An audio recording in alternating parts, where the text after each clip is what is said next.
Hello and welcome back to the Lander 98 channel. Today we are going to be doing a real life video here, and we are going to be talking about how to maintain a resin printed body. So something like this, to where it is 3D printed in resin. This specific one's just the standard plant eco resin. I have been using tough resin recently just because. But yeah. So, pretty much in this video, I'm going to be telling you about how to maintain your body.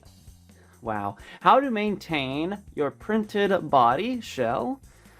And here are the tools that you'll be needing throughout the video. First one, and the most important one, is a heat gun. That will be so then we can make the resin pliable. Generally, this one's just to represent your UV light. This one has a little UV flashlight at the end of it, so I use that just to help a little, but if you have a standard UV light that you use to cure your prints, you should be good there. You will also need some scissors, and it'd be cool if I actually had the other piece that went with the scissors. Like this. Pretty much this is going to represent paper, or if you have a plastic FDM 3D printer at home, this is pretty much just 2 layers of infill.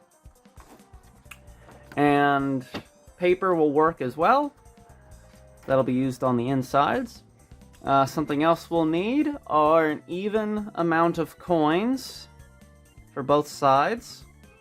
Pretty much I just have 5 pennies each. Actually, yeah, 5 pennies each side.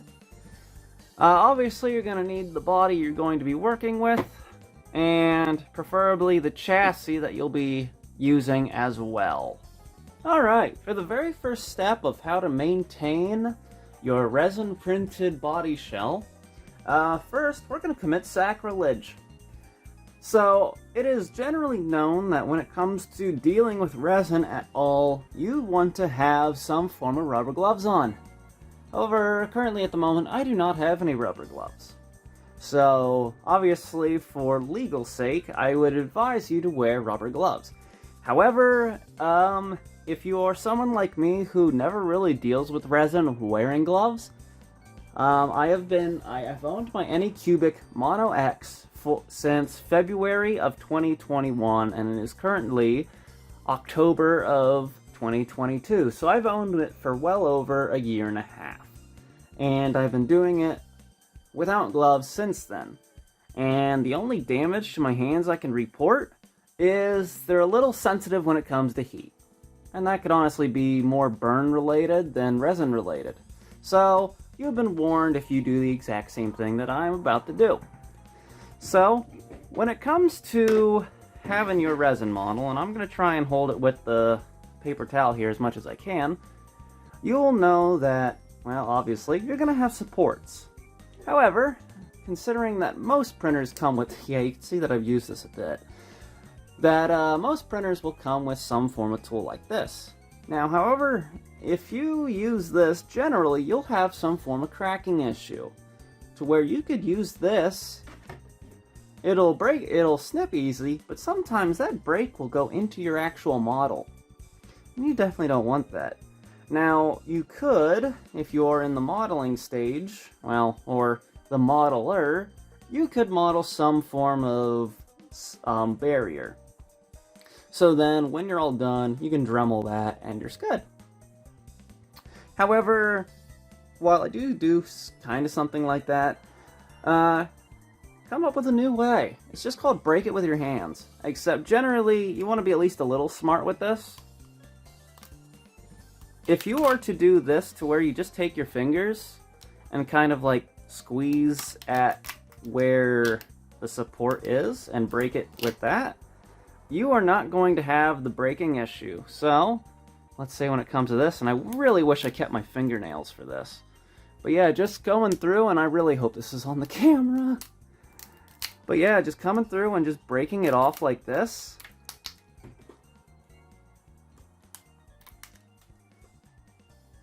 Obviously, some of this I probably ought to bring with the tool when it comes to the inside, because that's not as much of an issue. But Come on, camera, focus. Focus on the Ford Focus, please. What if I come over here? There we go. That brake line, that bottom line is actually really nice. So, let's do it to the rest. And really, all I do is I just take my thumb and just kind of force it in there.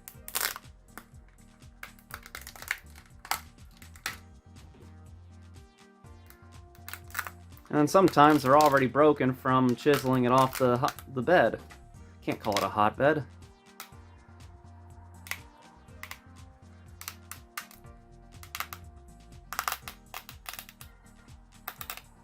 Now, I will say, obviously, if you're doing something like this with no gloves, wash your hands. Obviously, you don't want to be carrying around all this resin gunk on your hands, touching everything in your house. So, yeah, not to mention, as well as to avoid any alcohol or resin poisoning to your skin, wash your hands. Yeah, something like that's best for the tool. Just to come in and snip it from the inside.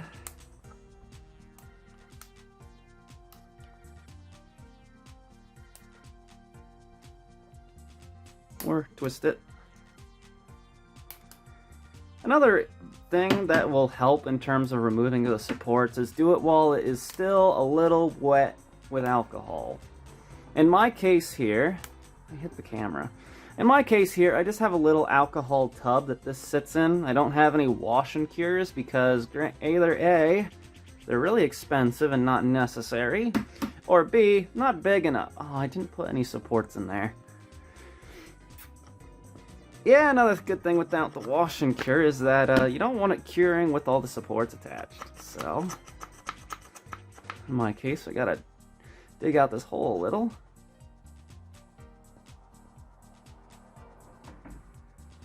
Then we're good.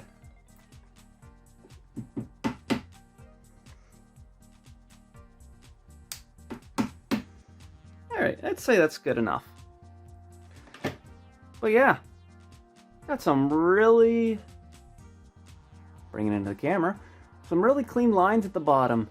I'm still going to use the Dremel on them just in case, or just because, but that looks good. Now, not only am I going to wash my hands, but before I cure this, I'm going to wash this with soap. Soap and water, just to get any of the actual crud out of it, like if there's any supports on the inside still. I'm not going to put this back in the alcohol, because alcohol kind of expands this. If you let it sit in the alcohol too long, not only will it get soft and brittle, it will start to soak in the alcohol and actually expand a bit. So, best not to do that. Alright, so something that we need to do for this part is the dremeling. As I said before, when it came to the bottom of the model, we can still see some of the nicks from the supports sticking in. So, we're going to do the dremeling on that. So for this, get out your Dremel. I mean, any size bit on the end is going to work for you. I prefer the bigger one just because of the spinning rotation, but the small one's on here, so we're just going to use it. And now I gotta painfully look around the camera.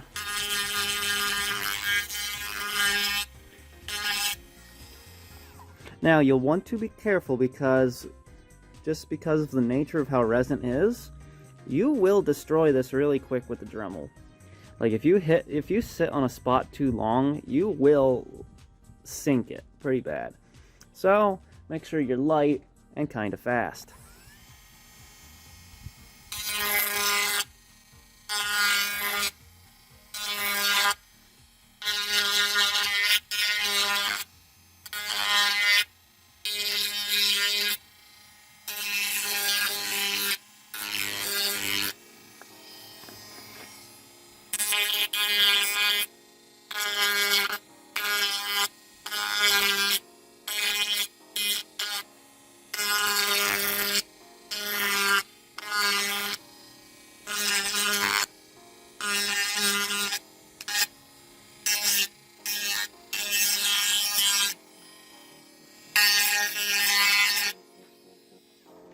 Now, obviously, the reason we're doing this outside is because resin creates a lot of dust when it is being dremeled. So, do yourself a favor, do this outside. Oh, keep your house clean, keep your lungs clean.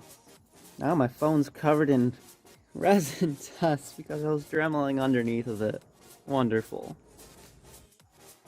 For this tip here, we're going to be talking about shrinkage. Resin prints generally shrink between 2 to even 4% of their total distance. This body shell right here is supposed to be 90 millimeters. And as we can see going off of the rear,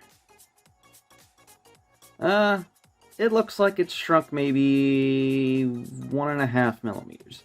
However, we're going to try and get it to actually fit within that range. So, here's what we're going to do. Make sure that the front is already all the way slid in. Now, we need to get that to reach back there. However, we're going to have a nasty break in this area if we really try to force it. So, we're going to slowly do it by heat. So what you're going to need for this step is, hopefully, just a heat gun. Same with a few other steps. And we're just going to mainly hit this general area. Now, we don't want to hit it too hard to where the paint's going to get screwed up. Oh, I just hit the camera. Now, we'll hit the sides as well. I gotta make sure I don't hit the wheels, because I don't want to warp those. Stop hitting the camera.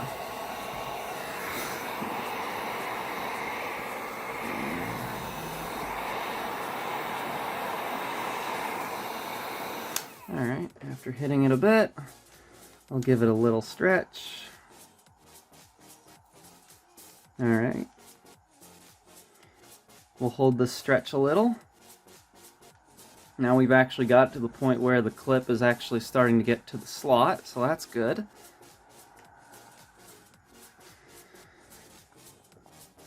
So what I'll do is I'll switch this over here.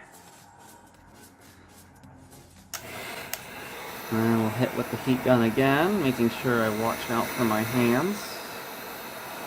Now, probably the only main thing you're going to see from this when we're all done is some slight stretch marks in the paint. However, because the resin has kind of already done its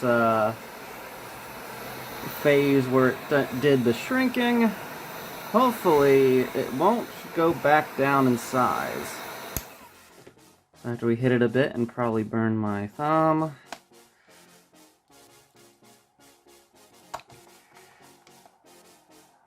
And there we go. We got that stretched on there. I don't think I see any actual stretch marks.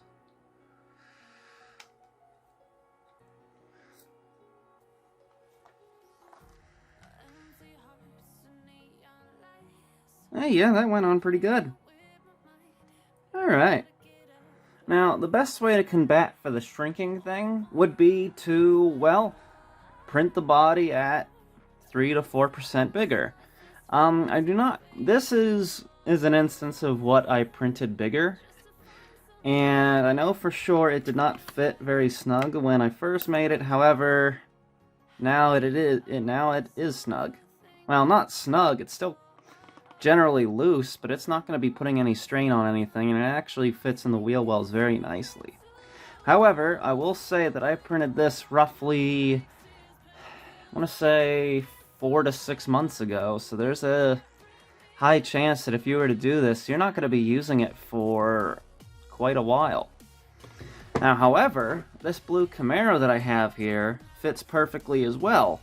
And going off of the license plate that I have on the back of this, it was printed in 2021.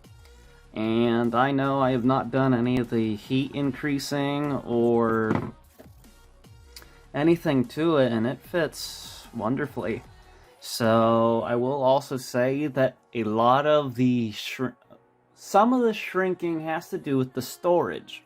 Resin is something, it's kind of like a reverse metal. To where metal, if you bend it, it kind of goes back a little. However, resin will kind of accentuate anything that you do to it.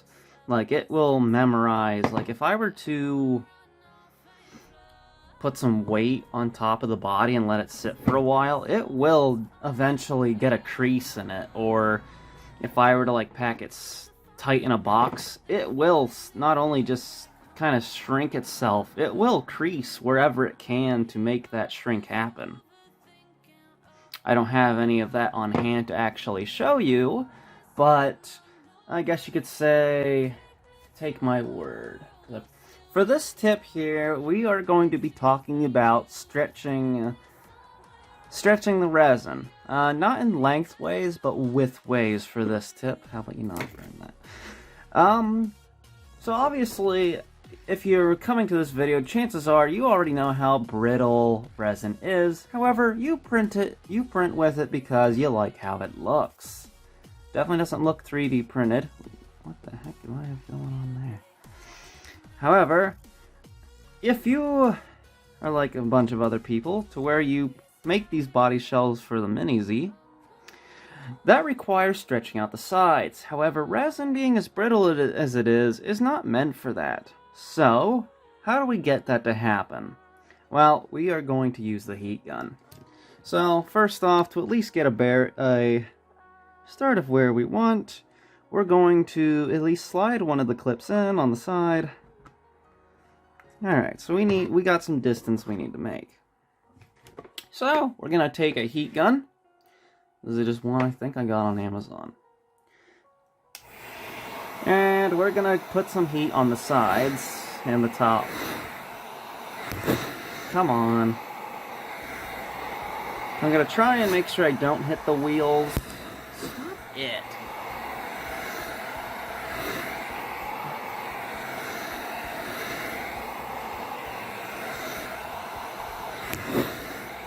Okay. Alright, so we're going to give it some heat. And then we're going to flip it over and give it a little bit of a stretch. Actually, we're going to make it. Just a little bit of heat, we were able to get the stretch over. Very nice. I don't have the front clip on here because I just don't have it in here to begin with. But really, it was the side clips that were the main issue. And we got those to fit.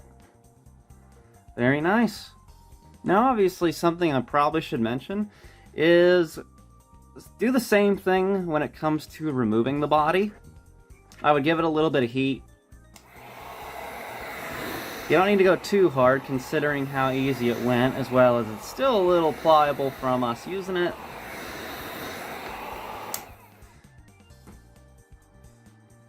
How about we not set that on our pants?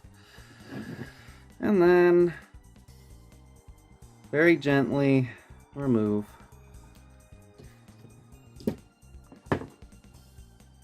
And there's that.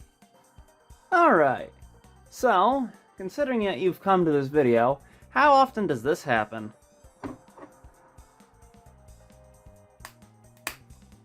Oh no, I just put a crack in it. Trust me, this crack was already starting before, so I didn't just simply break a resin body like that.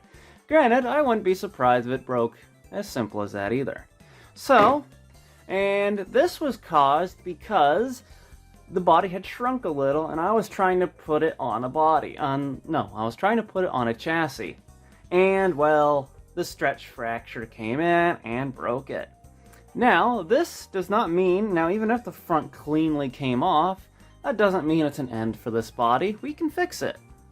So, what I got here, this is pretty much just 2 layers of PLA printed on a normal FDM printer. Now, if you don't have an FDM printer and you strictly are on resin, well, let's not have any prejudice there, but you can actually just use standard paper. So what the art behind this is making carbon resin. Now, if you are familiar with the Dr. Stone series, you'll have learned that if you have layers upon layers of paper and molten plastic, you will create carbon resin just from the chemical reaction that comes with layering, well, in this case, carbon and resin, which is the plastic, or in our case, the UV resin. And it does generally the same thing. However, we don't need to make layers upon layers to make this thing an armored tank. We just really need to kind of put this thing together. So, before we do that, let's go underneath her body. Gonna have to weld it together first to at least keep it. Now, I kind of wish I didn't break that because now I can't see the line. I mean, you're gonna see the line. Maybe if you got the same kind of paint or clear coat, you can just put right over top of that. So something else you're gonna need is a UV light. Granted, you probably already have a UV light. I just have this JB Weld Super Weld, which honestly is kind of useless. I mean, it's just UV resin, and then you have this. However, I like the UV light that this comes with. It works. And saves me from... Well, I definitely need to use the full-size UV light, but this is a nice little thing in case I just need a little hit. Alright, so I'm going to line my crack line up. And what I'm going to do is I have a little tub of just UV resin that sits in here with a paintbrush. And I'm just going to lather some on.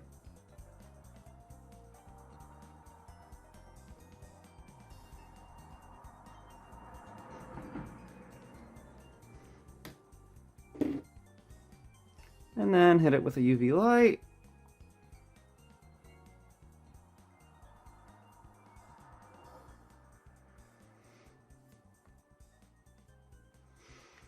Alright. Now we're together. However, it's still going to be rather weak right here. So, let's get into the carbon resin portion. So generally, you want to have an idea of the shape that you're going to need. So, and you can just cut this with scissors. That by this will do alright.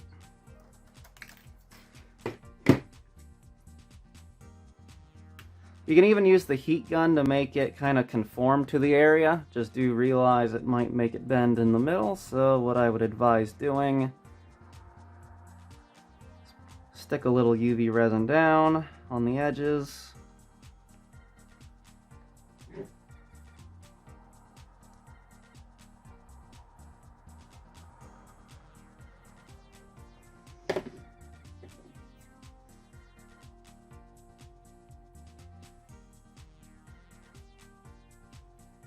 Oh geez, it decided to open back up.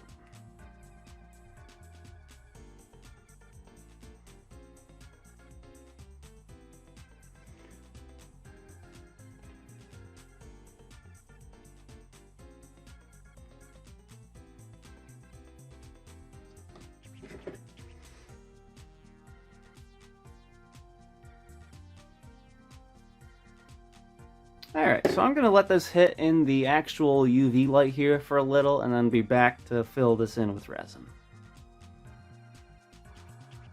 Alright, now that we're back, I'm going to hit a little bit with the heat gun, just to make the plastic sink in a little.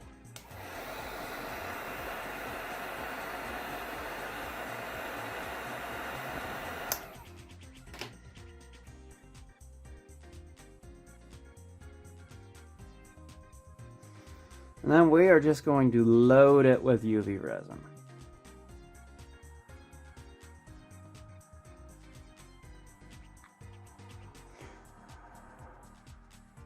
So it might be better if we use the other brush.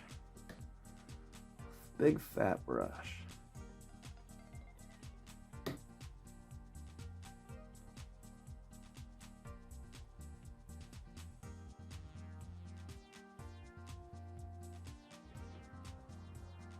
And then every time you layer some resin on it, throw the heat light on it. Not the heat light, geez, the UV light.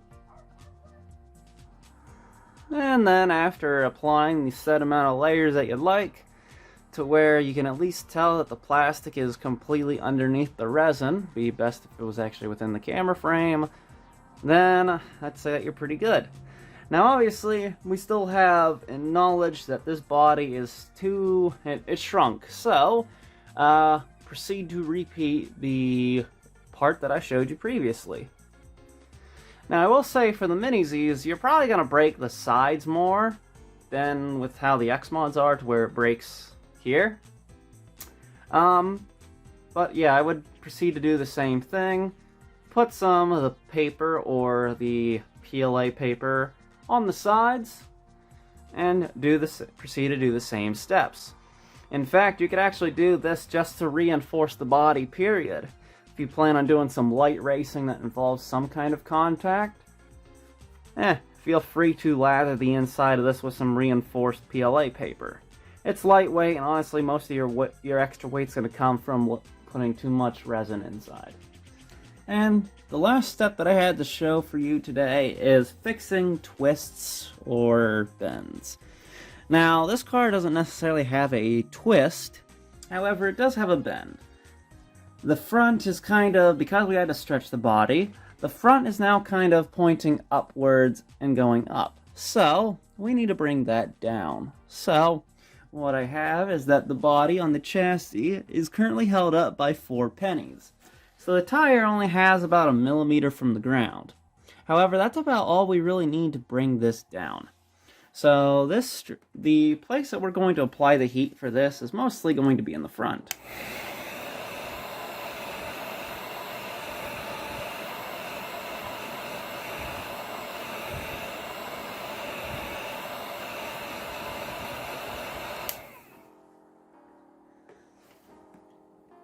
So hold the back down.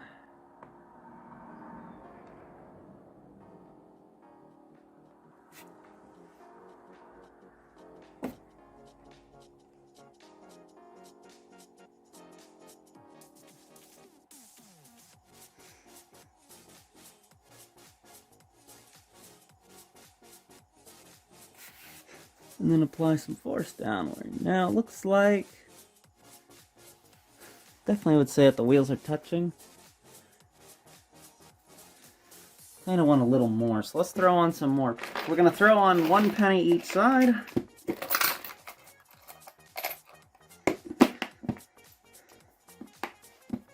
Nice, that click. Just so then we have a little bit extra, because some of the deflection that the wheels are having are just from the fact that this still has plastic bushings and not actual bearings. So, a lot of the flex is from the fact that I missed.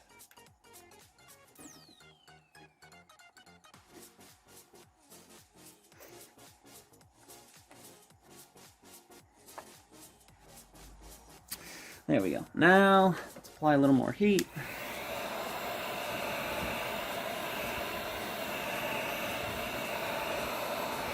Go on the hood a little. At the windshield.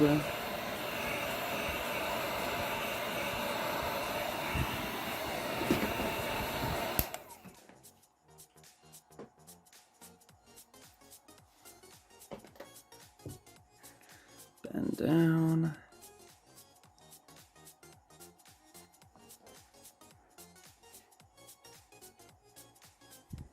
I'll fix this like hood bump that I got.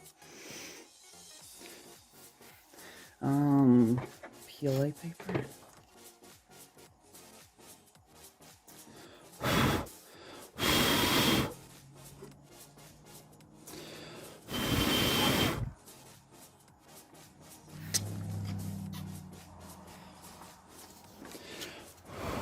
Now, I would advise blowing on it a little, or at least some way to cool it down, because obviously it's still going to be pliable in a warm state.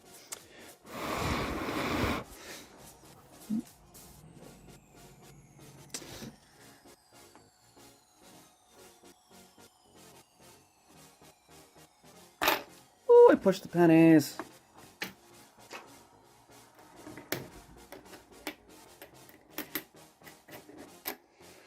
Penny jacks.